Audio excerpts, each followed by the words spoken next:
Welcome to the show. Who's that knocking on the door? It's got to be 3:45. It's Jesse Stiers. I'm Sean Stiers. It's Overreaction Tuesday. If only there were something close to us that people were overreacting to. I don't know. We got a lot to talk about. With things that we're going to overreact about, maybe underreact about.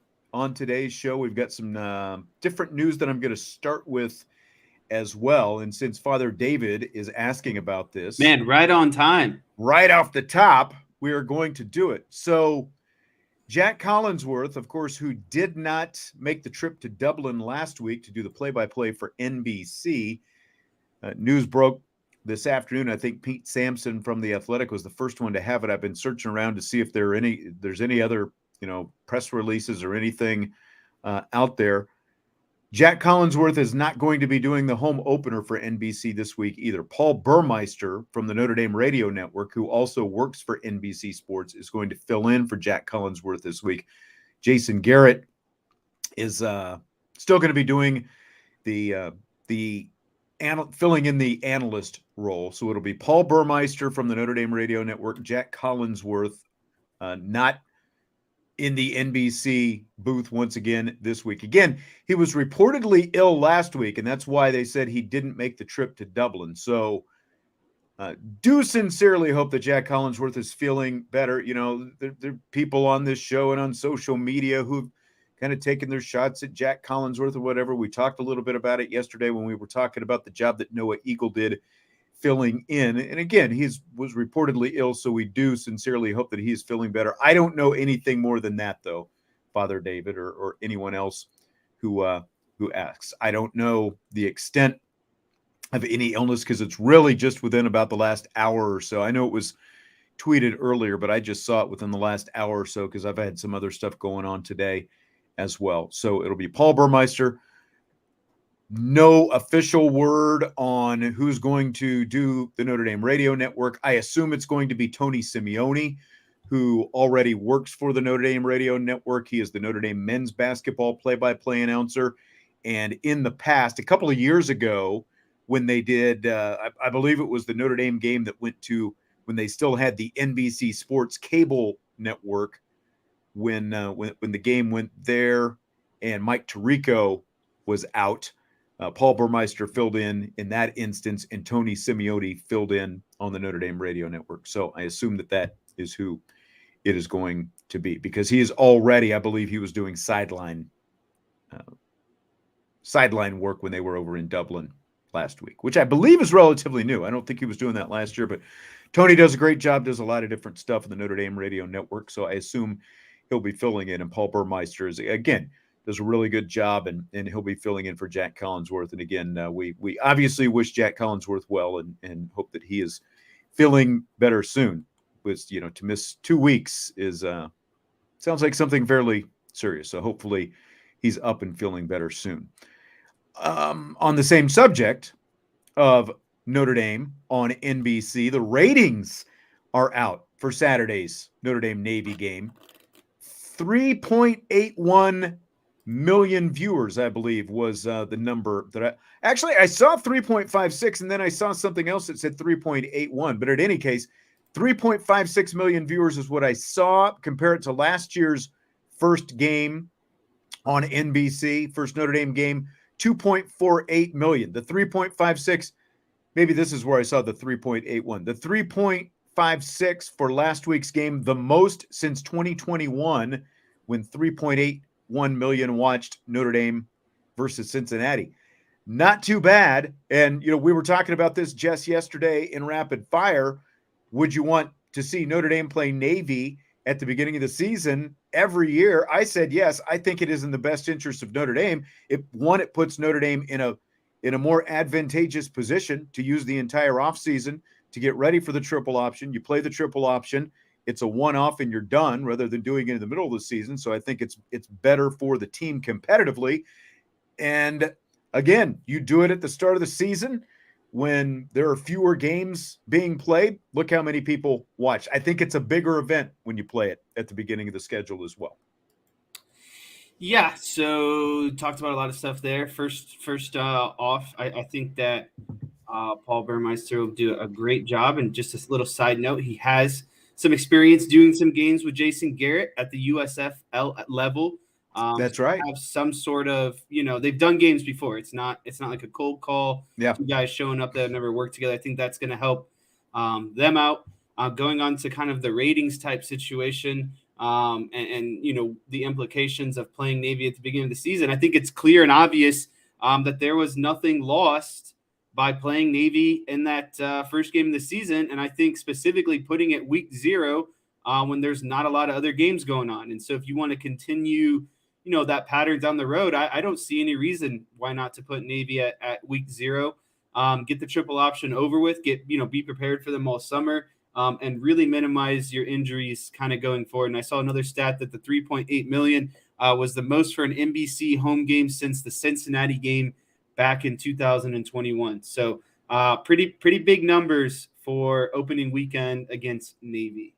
Absolutely. Big numbers, big time numbers. And we've got, we're going to do the overreactions now as we kick off this Tuesday. A lot of things to overreact to. Already some overreactions have been coming in. Joe just talking about Brady Quinn, saying that this is the greatest Notre Dame team that he has ever seen. I mean, that is an overreaction. That's a big one. To the 10th power. Barrett Sallee from CBS Sports and XM College says Notre Dame is 100% a college football playoff contender. He says it's not a hot take. Fighting Irish usually are at worst a top 15 team. Now they have a quarterback. Yes, Navy isn't great. That shouldn't prevent you from being very impressed with Notre Dame. Now, if we're talking about national title contender, that's an entirely different discussion, but that is from Barrett Sallee. What do you think? That statement to me, first of all, I'll take the praise, right? Because Notre Dame being a college football contender, that's something great to hear, right? And especially with a lot of question marks after 8-4 season, new quarterback, new offensive coordinator, defense was in question for a lot of people. Just overall, a lot of question marks. So when you hear that Notre Dame is a college football contender, I think I don't see that as an overreaction. I think if Notre Dame continues, listen, they were 8-4 last year.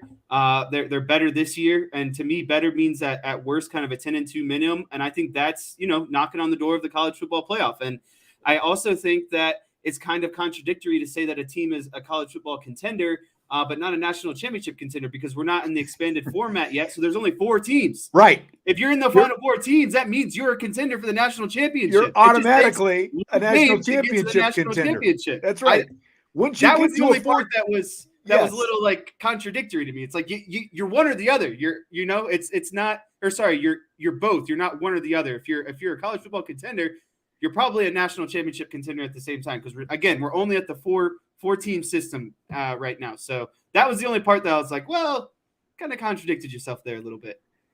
And I was kind of saving the Brady Quinn stuff, but I mean, it is out. I just saw it this afternoon after we had kind of put the show together, and I was like, wow, this would have fit in with what we're talking about. But at the same time, like, he's talking about the receivers that Notre Dame has, both the combination of size and speed, and the fact that for the first time, really, Notre Dame with Sam Hartman has a quarterback who can work the outside of the field with those receivers, like really none of the other quarterbacks that Notre Dame has had in recent years have been able to do. And that was a big factor, the way he was able to get it out to him, working the perimeter. Man, it's like I got a whiteboard for this. Yeah. Do you have it ready to go? Do you want to? I can bring this up right now. It'd be a great segue to kind of go into one of these things that I have. Do you want to do it? Okay, go ahead, whip it out. So this play was right before the Greathouse touchdown. All right. Let me figure out which one it is. I got mini boards up.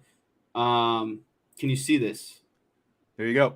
There it is. Yeah. So I had to telestrate here a little bit to kind of remind myself what was going on.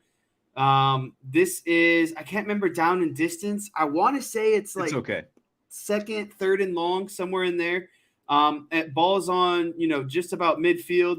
Notre Dame is in kind of a 20 or a 12 personnel. So you got 2 tight ends. ball's on the left hash. You got 2 tight ends to the boundary side, running backs to the boundary side. And then you got 2 wide receivers split out to the field side, kind of both hugging the right hash. One guy's just on the inside of the hash. One guy's just outside of the hash.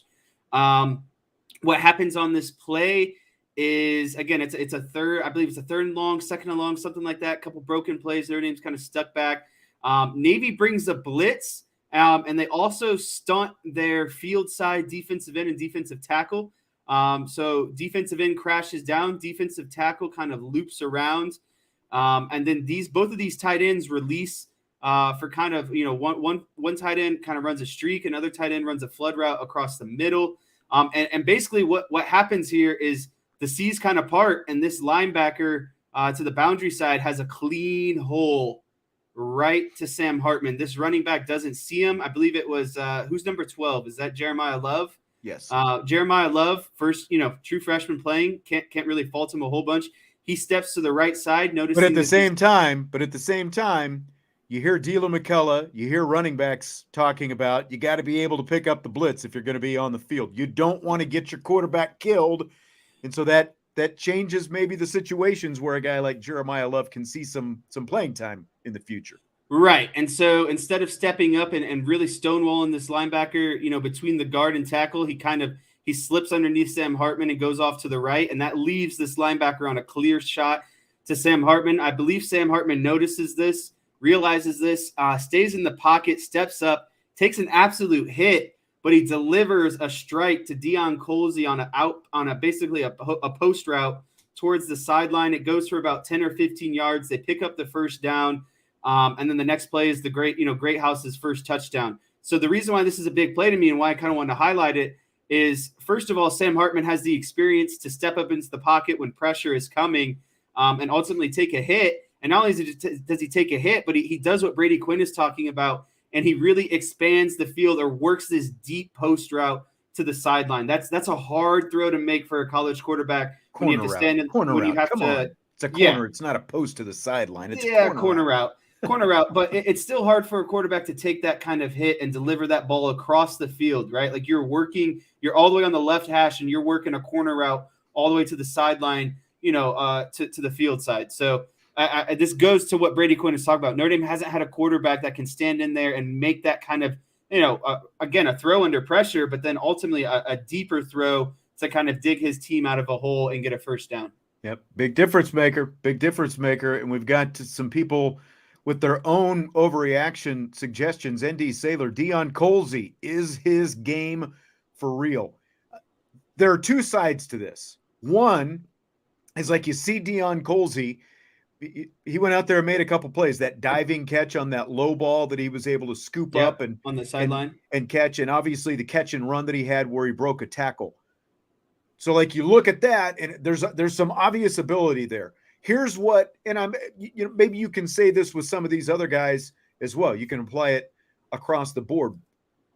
How are they going to do against Power 5 type competition? Or like, is he going to be able to make that same play on that catch and run for, just as an example? Or is he just a guy who really just kind of elevates his game? Like, is he a gamer? Is he a guy who steps it up on Saturday, even though we saw nothing in any of the practices that we were able to go watch that said Deion Colsey is going to be a guy making plays on the ball and making plays after he has the ball in his hands? Yeah, I think the situation with Deion Colsey is ultimately he's going to step up in games because, again, it goes back to a bigger kind of fundamental thing that we've been talking about. Sam Hartman doesn't care if it's Deion Colsey, if it's Jaden Greathouse, if it's Rico Flores. He's going to throw the ball to the guy that's open. He's going to throw to the ball to the guy, that is the right read. And so when Deion Colsey just happens to catch the ball, I just think that's him reaping the benefits of having a really good, experienced quarterback. So I don't necessarily think that, Deion Colsey, it's the resurgence. I think he's a good wide receiver, and given the opportunity, he's going to make his plays. And I think that's what it's going to boil down to, is Sam Hartman is just allowing him to make plays by putting the ball on him. Steve said Tobias burned the safety on that same play? Was he the one running the post? Was he in the slot on that Yeah, play? he was in the slot, and he did. But again, when Sam Hartman's getting that kind of backside pressure in his ribs, I think he Didn't just have quite the ultimately, time. Yeah. yeah, didn't see it. And then I'm sure Sam Hartman went back in film, noticed something like that, and maybe next time they run that play, that is something he'll be looking for. But I'm sure he wasn't expecting the linebacker to come clean and stick it to him in the ribs. Exactly. Quarterback got to do what a quarterback got to do. Got to stay alive out there. Fortunately, it worked out for him. Let's talk about Tobias Merriweather, though, because there was at least some initial overreaction to the fact that he had no catches in that game. We've talked about, like on that play where he's got his guy beat, where he's open, but Sam Hartman just didn't have the time to deliver him the football. There was the screen that he dropped, and there was also the deep pass. And I think you can look on that deep pass to the end zone a couple of different ways. One, as we talked about on yesterday's show, it was initially called pass interference on the field. It should have remained pass interference. There's no reason the flag should have been picked up because it was clearly pass interference when they showed the instant replay of it. But at the same time, I think my biggest thing that I was looking at with Tobias coming into this season, based on the body of work that we got to see in practice, how was he going to do on those 50-50 balls? Because he is not quite as physical as a guy like Jaden Thomas, especially, but even a Deion Colsey, Jaden Greathouse, those kind of guys. He did not show that same kind of physicality going after some 50-50 ball type situations in practice. So what do you think about what you saw from him, and what do you think about him going forward? I still feel like he's going to be a big contributor in this offense, and it works a little bit of both ways. Yeah, I think the issue with Tobias is so there's negative and positive outcomes that came out of the game on Saturday. Negative outcome, didn't like to see the drop ball. And even though that there was a pass interference on that play, and I will fault Sam Hartman for not maybe making his one of his better throws of the day a little bit. But I think in that situation, Tobias has to, like you said, he has to become physical and work back and go up for that kind of and make it more so a 50-50 ball, because he's got size, he's got the advantage. I would have liked to see him kind of put his foot in the ground, work back towards that underthrown ball a little bit, and try to make it a contested catch. So but at the same time, he's a young wide receiver. It's early in the game. I don't fault him for not making that sort of play. I think the positive that comes out of that kind of Navy game is, things didn't go Tobias's way. Obviously, didn't have any catches, but you couldn't tell by his body language, and he still did the things he needed to do in other aspects of the game. He made good downfield blocks. He still ran his routes. And that's the thing is, in route concepts, other guys have to run their routes for other guys to kind of get open. Tobias still did his job. It's just that the balls ultimately didn't land his way. And again, Sam Hartman's not just going to throw the ball to Tobias because he's Tobias. He's going to throw to the guy that's open, that's going to help them win the game. And so I just think that as the season progresses, Tobias is going to be in more of those roles where he's just naturally open, and that's where the read is going to take Sam Hartman. Yeah, if Jeremiah Love picks up that blitz, then it's probably a touchdown to Tobias in that case, because of the route that he ran. It's just, but instead of getting mad about that stuff, he still continued to do his job throughout the game. Right. And I think that, like when you go back and you're doing film review, they're going to see that on film. Tobias, you ran a good route in this case.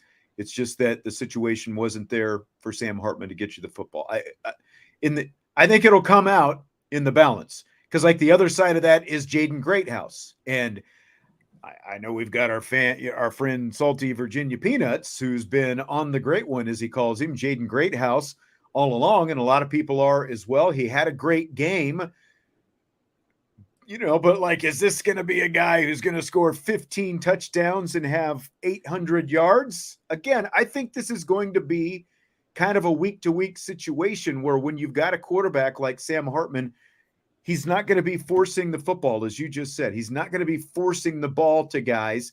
He's got great targets all over the field, and he's going to find the open guy more times than not. That's what a guy with 6-year experience will give you. So I still think Jaden Greathouse is going to have a great season, especially for a freshman. But both of these guys Not going to go overboard yet. Overreaction Tuesday is it. Greathouse continued this stretch throughout 12 games. Like you said, that's like 15 touchdowns and 800 yards. Do I think he gets 15 touchdowns? Heck no. I think that he'll be happy with 6, 7, maybe 8 touchdowns by the end of the season. I think his yardage will be kind of closer to maybe that 600-700 range.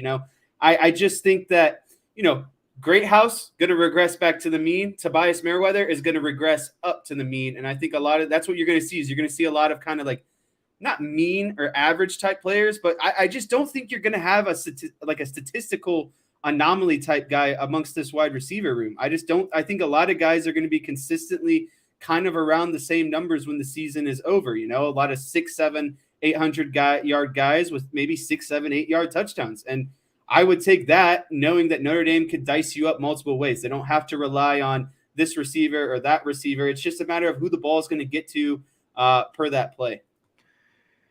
USMA 87, did you see the tweet of Greenhouse's mom reacting to the touchdown? I did not. Did you see that, Jess? I did not see it.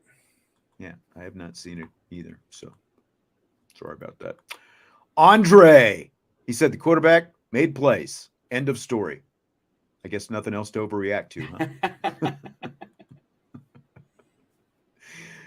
huh? What else do you have whiteboard of? Do you have some defensive stuff? I wanted to talk about Al Golden. A lot of people down on Al Golden as defensive coordinator. Maybe a lot still are right now. Defense had issues against the option last year. He obviously figured it out, and a lot of it figuring it out on the fly. It limited the midshipmen to 126 rushing yards and just 2.6 per carry Saturday. So here's a question for you. Again, people were on Al Golden. Maybe things were too complicated last year. That's a fact. He had also been in the NFL for 6 years and just coming back to college. There are no NFL teams that I know of that run the triple option. And he hadn't seen the triple option for a little while. Big difference between season 1 versus the option and season 2. How big is that first experience, do you think, for him, seeing that for the first time last year and then looking at the adjustments he was able to make this year?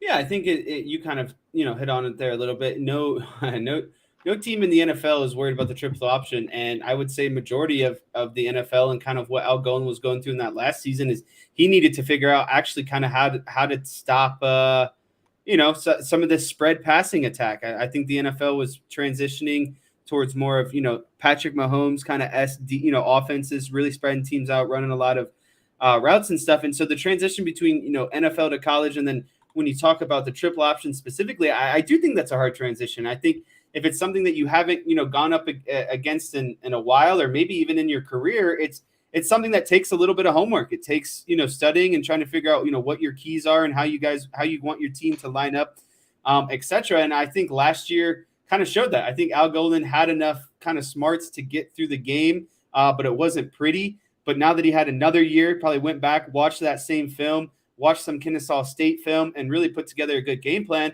And I think that showed this season against Navy. And I think this is a reoccurring theme that you're going to see amongst this Notre Dame defense. I think it's going to be ultimately, and I even last year advocated Notre Dame was a top 25 defense. They just got railed because of the red zone efficiency on defense, right? And so I personally didn't mind that stuff because I get it. You don't want to give up points, but they were giving up a lot of field goals. They were holding teams to, not as many touchdowns. Scoring is very subjective. So I think, again, you're going to see an even better defense that was already good from last year. You're just going to see a more refined defense, a more polished defense. And that just comes from being in a system for a second year, right? And not only for Al Golden, but for these players as well. Now you're going to see it more traditionally as well. And, Single Digit Dreams asking how we think the defense is going to play now that the option is behind them. I think it will be good, and I think it will be better. And just look at how quickly. Again, I don't know. You do have to take a little bit of the way they were able to react with a grain of salt, just because it is triple option. There are fewer and more specific keys that defenders have to read against the option than against a traditional offense. So there will be some finding out. I just think that a year in the system, simplifying things a little bit, and with the way that defensive line plays in front of them, the linebackers are going to be much quicker to the football this year. And we saw better tackling from the linebackers specifically in Saturday's game as well. What did you think? Yeah, I thought the linebackers were tremendous. And before I kind of get into that, I got to shout out to my guy Steve H here in the chat. The issue with that stat is they didn't take into account how little they allowed the opponents to get into the red zone. I was preaching that last year. I know I was screaming at the top of my lungs. That's the thing. They were really bad once they got into the red zone, but they were actually really good at keeping things out of the red zone. It's just that when they got into the red zone, they couldn't stop them. That's why it was such a skewed stat, but everyone wanted to latch onto it and kind of make it Notre Dame's downfall, but I wasn't buying it. I wrote the article about a month or so ago about how Notre Dame fared statistically in some of the key statistical categories that tend to determine how close you are to being a champ. You're like, are you a national championship contender? And red zone defense is not one of those things that are predictive of being a championship team. Ohio State made the college football playoff last year, and they were not that much better than Notre Dame in red zone defense. Yet they were in the playoff last year. Right. There are other statistics that tend to be much more important when it comes to predicting that kind of stuff, overall success.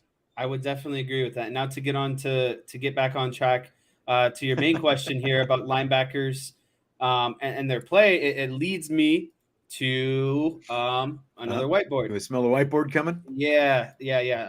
This was one of my favorite plays of the game, actually. And it's a real simple play. And I have to make a disclaimer. I don't know what Navy was thinking running the ball on the perimeter against Notre Dame. I really did not understand that. And I think it was because Notre Dame's defensive tackles took away and linebackers took away the fullback up the middle so much, didn't you? Yeah, but again, when on 3rd and long, and knowing that I am outmatched athletically on the perimeter, my first inclination would not be trying to run the ball. But I would agree that was kind of probably the segue that led them to that. Notre Dame's defensive tackles and linebackers were stuffing that fullback dive, and so what else were they supposed to do? You can't keep doing kind of the same thing over and over again. Mm-hmm. So in terms of Notre Dame's linebackers and tackling, I know that there might have been a missed tackle or so here. I don't really. The only thing I'm going to say about this is if you miss tackles because you're trying to strip someone, you don't go for strips until the gang is there. You know what I mean? That's what I was going to ask you, but that's maybe the biggest knock in Kaiser's game from Saturday is that play that he had, as good a game as he had, I think overall, that play that he had where he gets to the ball carrier first, he stands him up, and he's trying to rip the ball away from him. And he just kept trying to rip it, even though he couldn't get it. And then the next thing you know, the guy's going forward. So I was always taught you don't go for the strip until the gang is there, right? If you're the first guy there as a linebacker, you do everything you can to tackle him first. And if you can't, for some reason, tackle him, you hold him up and then you let all your boys get there. And at that point, that's when you start trying to go for the strip. I would never start trying to strip someone of the ball, kind of going one-on-one head up with someone personally. And I'm sure Kaiser has been taught that, and that's something that they're going to probably reinforce that he can't do. He can't go for strips until kind of, the convoy is there, essentially. But when I'm looking at linebackers, I'm looking more so at their pursuit to the ball, and are they getting to the ball, at the line of scrimmage, maybe behind the line of scrimmage, and not 3 or 4 yards down the field. And I thought this was a perfect play for that situation. Notre Dame was in 3rd and 5, about 5.5 minutes left in the first. Ball on Notre Dame's 39. This is after Notre Dame scored. This is a key possession here. You can't allow Navy to go down and score after you just, took the opening drive for a touchdown. So again, we're looking at 3rd and 5 here. Navy is a 4-down team, so you have to do a lot here to really make it a no yard or maybe a tackle for loss in this case. So what happens? Navy's on the left hash. They have a tight end to the boundary and a wide receiver to the boundary. And then they have a up back or an H back to the field side, wide receiver to the field side, quarterback's under center. and then there's a running back directly behind the center. So as this play progresses, wide receiver to the field side goes in motion. He takes a jet sweep to the field side, and in this situation, Kaiser is the field side linebacker. Bertrand's in the middle, and then Leofau is into the boundary here. First of all, Maris does a great job of a block destruction on this left guard. He beats the left guard and is able to scrape over the top, or essentially replace Bertrand as a backside kind of leverage type man. Bertrand immediately notices the pulling right guard, shoots in behind him. Kaiser does a great job of setting the edge to the field side, meaning that he's the last guy to the sideline. He's setting the edge. He's allowing everything to funnel back inside to him. Yeah. And so basically what happens here is Kaiser traps him over the top. Bertrand comes underneath of him, and they basically make a gang tackle on him at the line of scrimmage. And that's what you want out of your two linebackers. Great pursuit of the ball, noticing that this right guard is pulling. And I mean, this is a great play schematically. This wide receiver is taking this ball in a jet sweep. He's got a right guard pulling out in front of him. He's got a tailback pulling out in front of him. He's got an H-back pulling out in front of him. He's got a three-man convoy leading him to the field side here. But again, Kaiser sets the edge. He funnels it back inside. Bertrand cuts underneath the pulling guard, and they basically just sandwich the running back for a no loss, a no yard, maybe even a loss here. And, Navy has to end up punting, and it kills the drive. It allows Navy not to score after Notre Dame just went up on their own possession. As soon as you started pointing out who the linebackers were on that play, I knew exactly what play you were talking about when JD shoots that gap, as you said, and then runs him down from behind. Again, really quick recognition on his part. Right. And again, Kaiser's setting the edge. That's such a huge thing because everything now has to funnel, back towards the field. And what do you have? You have Bertrand coming underneath. You have Maris Leofau, who beat his block, and now he's scraping over the top. It's just funneled right into where Notre Dame wanted this play to go. Yeah, exactly. Really good defense on that particular play, and just overall that we saw from them Saturday. Anything else that you've got whiteboarded up that you want to get? We're going to do whiteboard again on Thursday, so if there's anything you want to save, that's fine. But if you have more, we can hit some tonight as well. Well, Thursday is always an opponent type preview right. Whiteboard. These are more playing into my overreaction Monday, and I have two plays I want to show. Both of these go to the overreaction Monday of Sam Hartman is the best quarterback that this team has seen since Brady Quinn. I don't think that's even debatable. Non-negotiable. I found a stat the other day. Career snaps by starting quarterback. Ian Book has a combined somewhere around, let's say, like 2,600. Tyler Buckner had 170. Jack Cohn had 1,300. Brandon Wimbush had 800. Sam Hartman, 3,500 career snaps. And you know what that means? This is the overreaction. Sam Hartman is going to lead this team to heights we haven't seen since Brady Quinn. Where he's going to lead this offense to production that we haven't seen since Brady Quinn. And I'm going to show you why on a couple of whiteboards here, because those career snaps play a big part in Sam Hartman's game because he can recognize just about anything. He's seen just about everything. So I'm going to get into a real simple play here. This was I believe a third and long. Yeah, this was a third and long. This play came after the only penalty on Notre Dame, the holding on Mitchell Evans, tight end. It is like 3rd and 11, 3rd and 12. So what does Navy do? They come out in this look where they have 7 guys on the line of scrimmage. They have 4 defensive backs kind of playing, 7-8 yards off the ball, kind of giving a cover 4 look, and it looks like they're bringing the house, right? 3rd and long, bringing the house, 4 guys back in pressure. So what does Sam Hartman do here? He notices this, gets into a quick audible, real simple. He all of his wide receivers are basically running streaks to clear out or vacate these defensive backs. Navy ends up bringing 6 in this case. Middle linebacker drops out and kind of plays like a spy in the middle of the field. So what does Sam Hartman do? He leaks Audric Estime into the flat. And what does that mean? Audric Estime is one-on-one with a linebacker that's already, 6 Trying yards. to play catch up. Yeah. Yeah, 6 yards, away from him.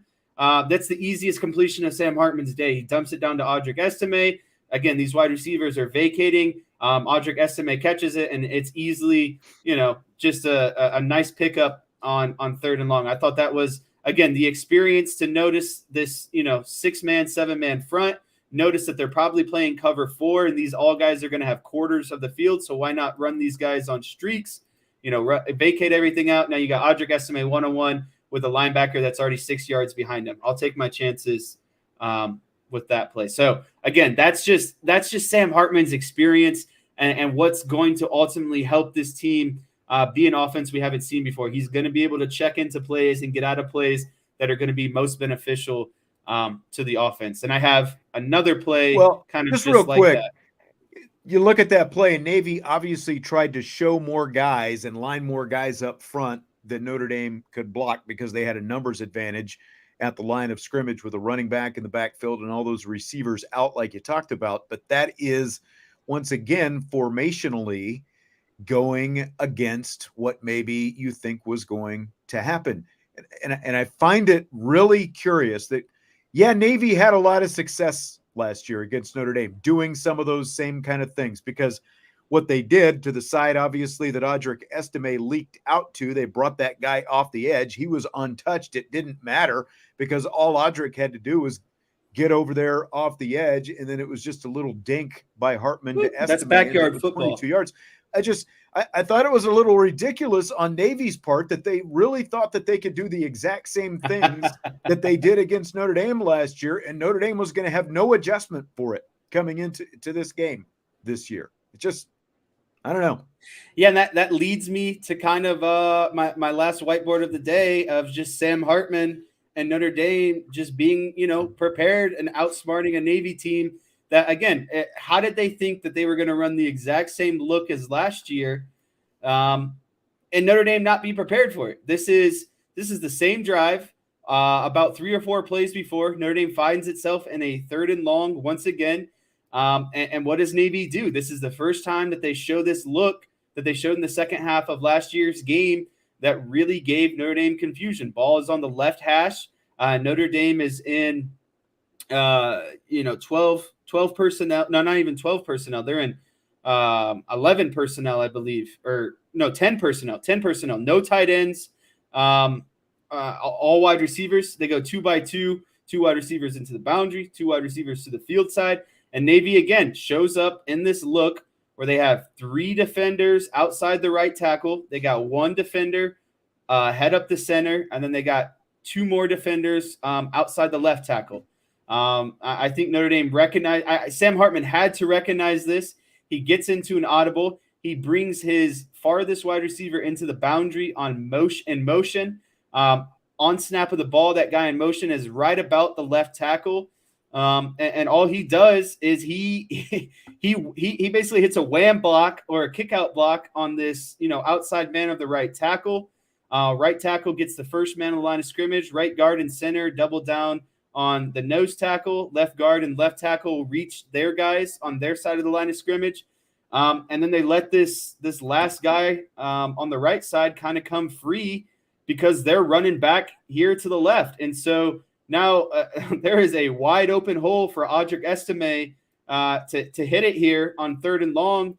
And that's what he does. He hits the hole. He grabs, 10, 12 yards and picks up a big first down, keeps the opening drive going, and Notre Dame ends up scoring. And again, to me, this is such a big deal or an overreaction because Sam Hartman twice on this drive in 3rd and long noticed splits, got into simple checks, and ultimately led the Notre Dame to an opening drive touchdown and started a statement. I can't say the same that Drew Pine would have done that last year. Notre Dame would have been punting on this opening drive last year had Sam Hartman not been the quarterback of this team. And I think that's very evident. And I think that it set the tone early. And I think it drastically changed the trajectory of the game when you can score in that first possession and your quarterback can check you out of plays and get you into a better play. So let me ask you this. As this team now, when we talk about quarterback development going forward, because that is a big piece to this whole thing, having a guy with Sam Hartman's experience and 2 inexperienced quarterbacks that he's got in the room with him right now, how much more do you think it helps these 2 young guys when they're in their first film session and they're sitting there and they're watching how a successful play like that was made versus having to try to teach last year when it was a negative play for Notre Dame and like Tommy Rees was going, this is not how this should have been done. This is how it should have been done versus this is a perfect check. This was done perfectly this way. From a learning standpoint, how much difference do you think that makes for those 2 young guys in there? Well, yeah, I think it makes a huge difference because, to be honest, when you're watching film and coach goes, "Hey, you should have done this, this, and this," and it's like, "Okay, coach, that's real easy to say," Right. In the moment, obviously I'm trying to do that. I'm not, I'm trying to make my reads and get to this, ideal situation. But then when you actually have a guy who can put it on film for what it's supposed to look like, I just think it gives it more validity at that point. I think it gives, and also be able to explain why he did it that way. Right. And it just makes that process a lot easier because, again, it's so easy for a coach to go up there and be like, you screwed this up. This is how this is supposed to look. And it's all hypothetical. But when you have someone who actually pre-snap recognizes the play, makes the check, and then executes the play, it gives that blueprint to those backup quarterbacks of it. It's just not words. It's actually, this is the success that can happen if you're able to do the things that you're supposed to do. We will continue Overreaction Tuesday in Rapid Fire. Jesse, are you ready for Rapid Fire? I'm ready. Take it easy on your microphone. It sounds like you've been trying to beat up your microphone over there. I'm just fired up today. It's Overreaction Tuesday. Yeah, baby. Stymie says field goal unit is a disaster. Is that enough of an overreaction? Hey, with the sample size, I don't think so. It was only 1 field goal and he missed it. I think it's a little bit of an overreaction myself. It's like, calm down. I do want to see the guy, Schrader, go out there and kick a field goal when it counts. It would, like, I was thinking about it when it happened. It's almost like bringing a closer into a non-save situation, right? Like, you still want to see that guy go out there and throw strikes. You're a kicker. You want to see him go out there and kick that field goal no matter what the situation is. Hopefully, the stakes don't have to be high for him to do it. You want to see him get a little confidence, get that first kick out of his way in a Notre Dame uniform. But at the same time, you don't want to see field goals this Saturday, right? You didn't want to see field goals last week either, the way things are going. And it was a little bit ironic that the only field goal situation that came up for Notre Dame last week was when they had the ball in plus territory to start the possession. They started off at the Navy 36-yard line, and then they end up having to settle for a field goal that they're not even able to kick. So, Lance Hab, applying my overreaction to this week against Tennessee State. Notre Dame defense will have 8 or more sacks this week. That is a lot per possession. That is a lot. I'd say 5. Give me a solid 5. I'm in the 6 range, I think. That's a good one, though. I like that. I like that a lot. We'll come back to a couple here in a little bit. Marcus Freeman's changing the team's weekly schedule a bit in his second season. They practiced on Sunday, had Monday off last year, but they're flip-flopping it this year. It's going to look a little bit different this year, and here's his explanation as to why. Science, player feedback. Now, some of them are kind of, they like it, some like the Sunday practice, some didn't. So I don't take too much into that. But it's ultimately, I have to just make a decision what I think is best for Saturday. And each place is different. And that's probably the biggest thing I've learned in a year of experience is you can't just take a plan and say it worked for me as a player or it worked at a previous place I was at and it's going to work at Notre Dame, right? You got to take in consideration what they're asked to do on a Monday here compared to what it was like somewhere else. And so that's kind of the biggest things. I wanted them to truly have a day off. On paper, like you get one day off, but I wanted them to be able to, take Sunday and really work academically, and you don't have anything mandatory from us on Sunday.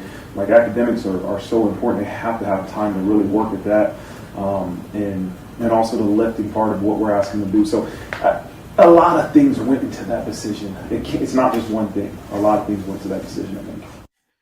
So a lot of things went into the decision. What do you think about making that little subtle move?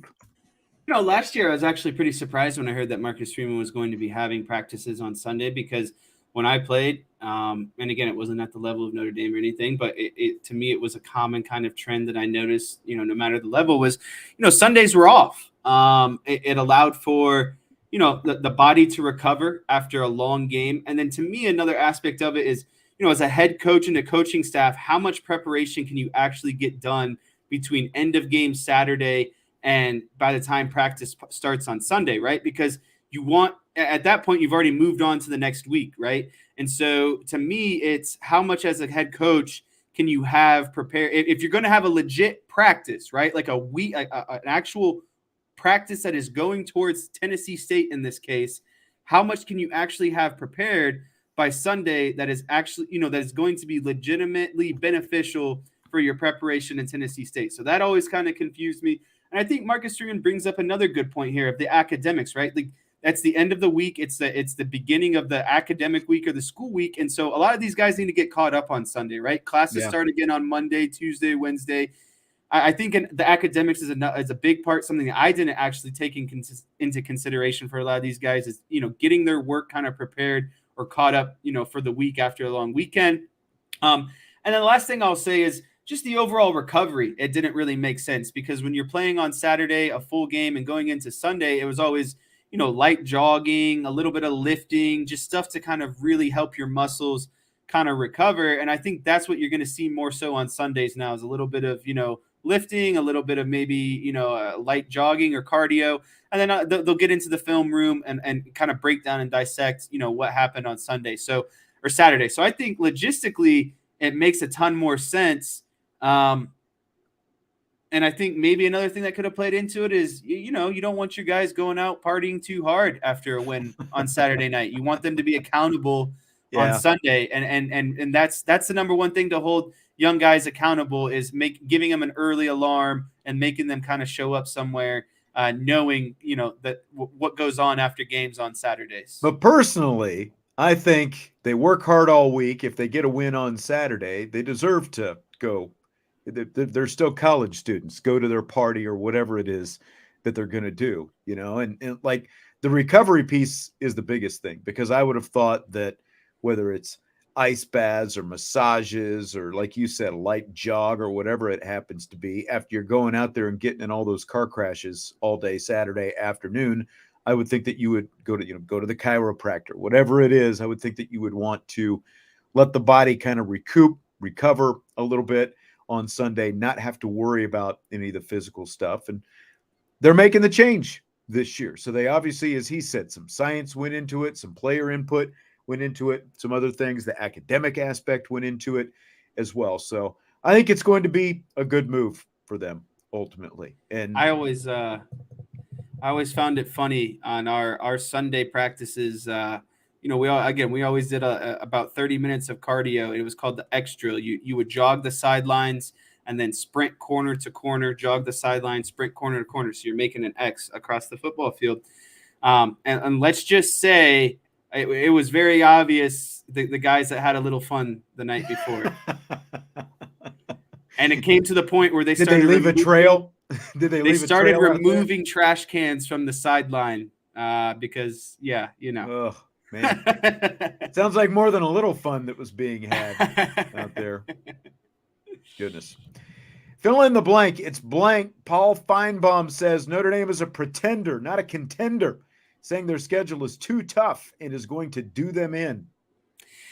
It's typical. It's pre-recorded. It's the same thing over and over again with Paul Feinbaum. Like, I get it. What has Notre Dame shown in the last 2 decades? That they're legit contenders, right? They get to the college football playoff. They haven't won. They've been to the New Year's Six bowl games.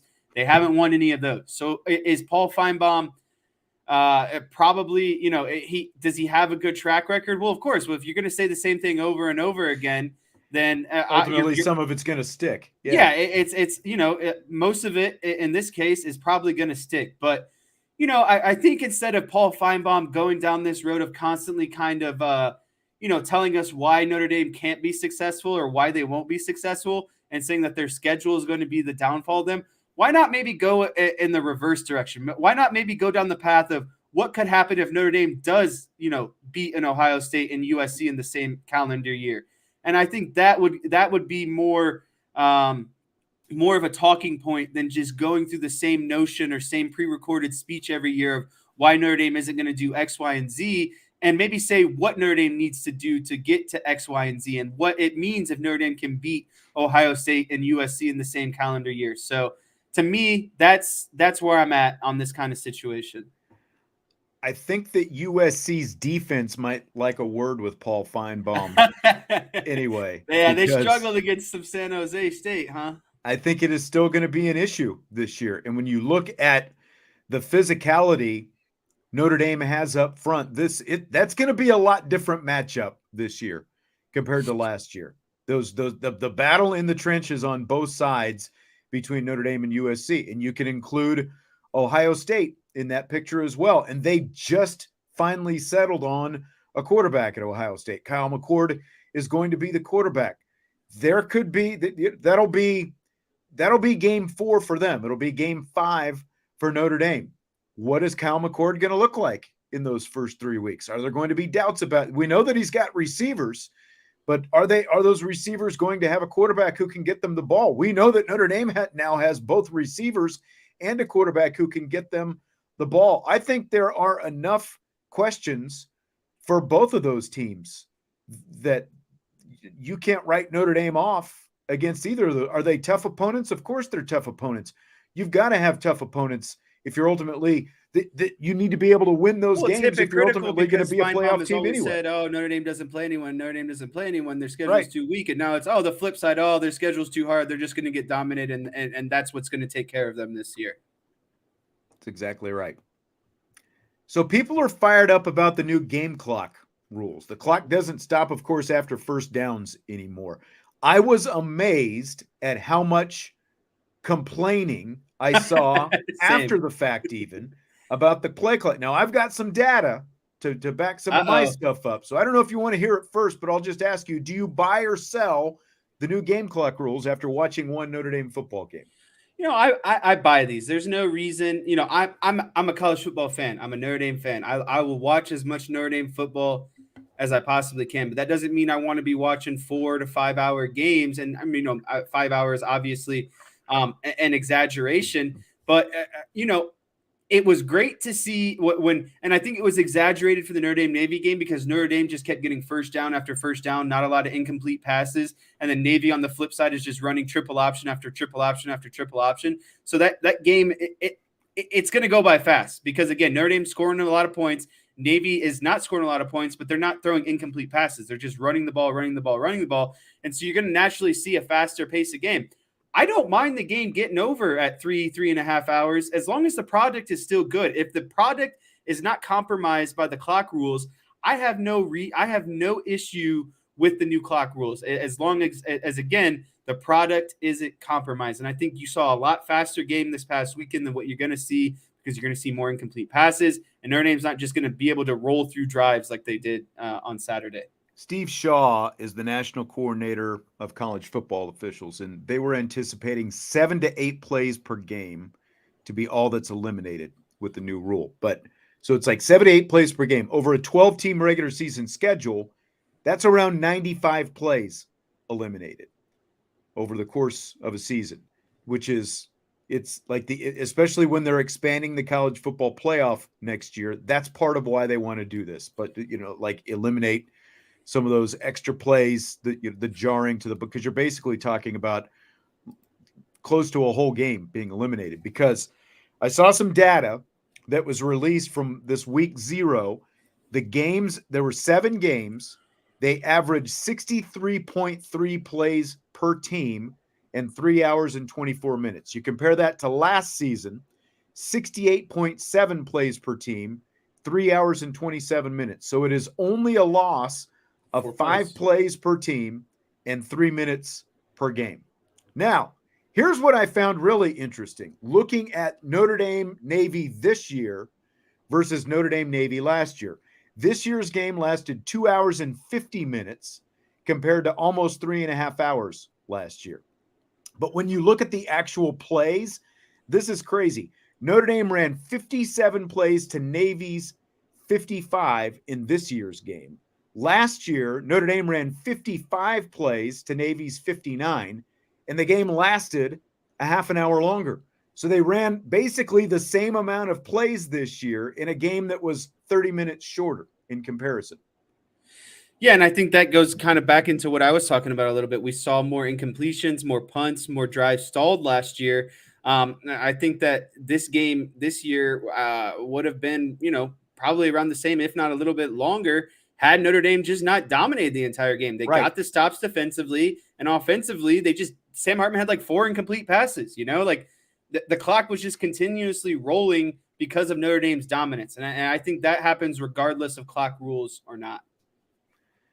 Chi-Town says there's only 13 games. Why should we want to shorten them? I mean, do you really get that much more out of 5 plays per game? Like, are you really gaining anything as a fan with that? Like USC versus San Jose State, 3 hours and 26 minutes. One team ran 66 plays, the other ran 69. So I think that's, again, like when you're playing an option team, Navy's games are always going to be a little bit shorter because of all the running, and there are many fewer incompletions. So there's always going to be a running clock when Navy has the football. But most games are still going to come up just around 3.5 hours, and each team is more likely than not going to run 60 plus plays. I think people are blowing it out of proportion. I just don't think, like, I didn't think that the product was diminished at all on Saturday watching that game because the clock ran a little bit more, and it came up just short of 3 hours. I didn't find anything bad about that at all. Notre Dame gave up 0 sacks against Navy after being sacked 5 times last year. Over under 19.5 sacks. I get a little gnat flying around in here. 19.5 sacks Notre Dame will allow this season. You must have missed the bold prediction show because I took this at like under, I think 11. So this is a big under for me. I think 19.5 is really similar to what they ended up with last year. 21 is what they gave up last year. Yeah. So, if you take the over, that's obviously 20, which would be 1 short of 21. I think they're drastically better just because of quarterback play this year, knowing when to get rid of the ball, knowing how to elude pressure, etc. And I think honestly, I think you're going to have a better offensive line as a unit this year as well. You got experienced tackles. You have the best tackle in the game. You have an experienced center, and you have 2 young guards, but they're tenacious and they know how to work hard. And when you have, veterans on either side of them, I think they're going to be a really good unit. So I'm actually going to put this, I think the proper number for me would be 10.5, meaning an average of like 1 sack per game. And I'm going to take the under on that. I think they end up somewhere right around 10 sacks when it's all said and done. I think it's going to go under as well. There's obviously still a lot of football to play. Like what happens in this game, for example, how close does Tennessee State come? Are they able to make any plays in a game like this? And then obviously the level of competition is going to get better after that, but you've already got 1 game in hand with 0. So I agree. Maybe I should have said it a little bit lower, like not knowing what your number was going to be. I would have had to set it ridiculously low to really kind of make it any, really you couldn't predict my 10.5 there. Yeah. I still think 13, 14, like 1 per game type That's deal. where I think it's going to come out to. I think it's going to be somewhere around 1 per game when it's all said and done. Yeah. And this, just like we saw, it's not going to be limited to Navy. When you've got a veteran quarterback like Sam Hartman, so many of those guys almost want you to blitz them because that that helps them kind of dictate where the ball should going. And Or it's just man coverage and shocker, there are hot route receivers now. Like we didn't always see that in the past, right? Right.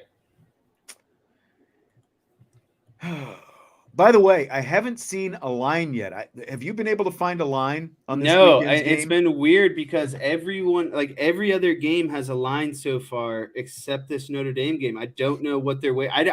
I think that they got cooked last week by the Notre Dame game, and I think they're being very cautious with. They cooked themselves because all of their lines, as we talked, like whether it was Sam Hartman's season over unders, both passing yards and touchdowns, I think they're going to get taken to town by that. And the lines that they set in last week's game were horrible. Vegas did not have a real feel for Notre Dame. The only thing, the line started a little bit higher for the game over under. Not the line, but the points total over under was like 49.5 or something like that early on, 48.5, and then it dropped a little bit closer to game time, and I parlayed mine with a lower point total. That was the thing to do. Able to win. Yeah. I Vince just got burned by the higher point total. Did he? Week. Unfortunate for Vince. Yes. I hope everyone listened to our pregame show. I told you the best bet in that game was to take Sam Hartman's over on 2.5 touchdowns, and that was plus money. I made. It's like they were giving away free money on Notre Dame with those numbers. Man, I made a lot of money off of Sam Hartman's 4 touchdowns on Saturday. And you know what? I did the math too. It was like, I know it's only one game, but I think his over under on the season was like 26.5 or something like that. You take 27 and you subtract, 4 out of that because he's already got 4 touchdowns. So he's at 23. You divide that by 11. You're telling me Sam Hartman's not going to average 2 touchdowns per game the rest of the season? Get out of here. I told you that the money I put up on, I put up some bigger money on those Sam Hartman props. I wish I would have went more already. I already wish I would have went more. Stevie said he took the alternate line at over 9.5 at plus 260. Did you do alternate? Did you remember I told you about this too? So their regular season is 8.5, and that's at like minus 100, really close to even odds. And then I took a step up and I bumped it up to, like he said, the alternate line at 9.5. And basically what I did is I put enough down for if they win 9 games, but don't quite win 10 games, then it covers my bet on the next one. So I as long as they get to 9, I should cancel out. But if they get to 10, then I'm at like all, profits at that point. Making it across the board. Yeah. Yep. Yeah. So that I struggled with that though. I had to split it a little bit between those two because I thought I just kind of gave myself a security blanket on that. So Jim Harbaugh, as you know, is suspended for the first 3 games of Michigan's season. They open up this week. Instead of appointing one coach to be in charge of all 3 of those games, he has a 4-coach plan for the 3 games. Defensive coordinator Jesse Minter is going to be the game day coach against East Carolina, and then special teams coordinator and his son, Jay Harbaugh, as well as running backs coach Mike Hart. They're going to split it up first half, second half against UNLV, with each coach getting a half. And then offensive coordinator Sharon Moore, who actually has to serve a suspension of his own to start up the season, he's going to be in charge against Bowling Green. So what do you think of Jim Harbaugh's plan to split up these games and let a different coach be in charge of all of these games while he's serving his suspension? I just need to put a disclaimer out there first and foremost. I hate Jim Harbaugh. I hate Michigan. So I had to remove the names of the program and the head coach when looking at this logistically. And I'm just going to say right now, it's just a pile of crap. And it's just the definition of Jim Harbaugh. He's always just doing too much, trying to outthink the room, trying to think he's, the cutting edge, philosophy on this, that, and the other. I just think it adds so much confusion for your players. Just announcing an interim head coach for the 4 games or 3 games, whatever it is, and just let it run its course. I don't understand why there's got to be a head coach for this half and that half and this game and that game. The only thing I could come up with is that it provided maybe some experience for some of his younger staff, right? Right. That's the only thing that I could think of that was a positive. Guys that he's getting head coaching experience for guys who otherwise haven't had the opportunity to do so. But I'm here to tell you, it's a pile of crap. And as a player, I think it just adds so many layers of confusion of like, who's, who am I reporting to this week? Is this guy in charge? Is this guy in charge? I just think it's so stupid, and it adds so many layers of confusion. And that's just Jim Harbaugh, always outthinking himself, always trying to be on the cutting edge. And I don't like that. Yes. Like when I initially saw this, like Mike Vrabel with the Tennessee Titans during an exhibition game, one of their exhibition games, he let his defensive coordinator be the head coach for the game because he felt like it would get, like you were just talking about, give him some head coaching experience. So maybe it helped him out a little bit when he was doing interviews. It's like, okay, you could see that if you're Jim Harbaugh, but doing this, especially like you're going half to half, like the half to half is really where I was like, are you kidding me right now? It's one thing game to game, but half to half. It would be one thing if like your offensive coordinator got one game, your defensive coordinator got the other game, your special teams guy got the other game. But now you're even going half to half on this. And aren't you really just telling your team, well, it doesn't matter who the head coach is? Well, that's ultimately what he's saying is these games don't matter because, we can just plug and place whoever we want at head coach. It doesn't matter. We're Michigan. These are crap opponents. We know we scheduled weak teams. We're just going to dominate them no matter what. Exactly. And I really hope it backfires on them. I really hope one of these teams, I don't think it's going to happen, but I really hope one of these low-level teams beats them. Exactly.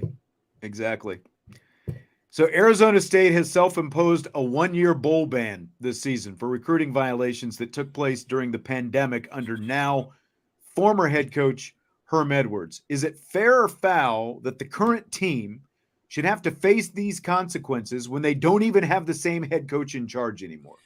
Unfortunately, yes, they should have to suffer the consequences. And I do think it is unfortunate, but teams have to go under some sort of punishment or ban for their actions, right? And I know Herm Edwards was ultimately the main kind of catalyst for all of these, bans and situations and et cetera. But you can't just commit, stuff like that and then ultimately leave, right? And so I think that as much as it sucks, Arizona State has to go through their year of repercussions. And I think more so Herm Edwards should have a suspension from coaching as well. And I know he's probably not going to coach, but I think Herm Edwards himself deserves a lot of that, responsibility and some sort of punishment outside of, team punishment, because he's ultimately the person to blame for this kind of bigger overall mistake. See, Stymie and Tommy both agree with me, and Chi-Town says that he would fine Herm Edwards.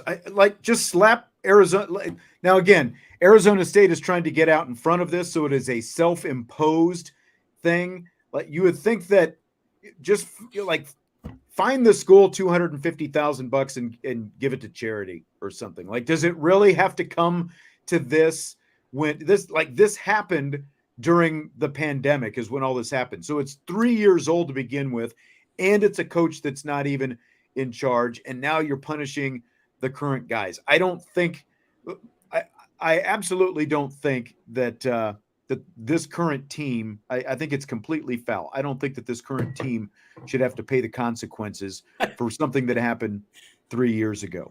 And John makes a good point. Like, it's a good year. Arizona State has no chance of going to a bowl game, so maybe that's why they're doing it this year. It's right, like, get out a good year to self-impose, right? Yeah.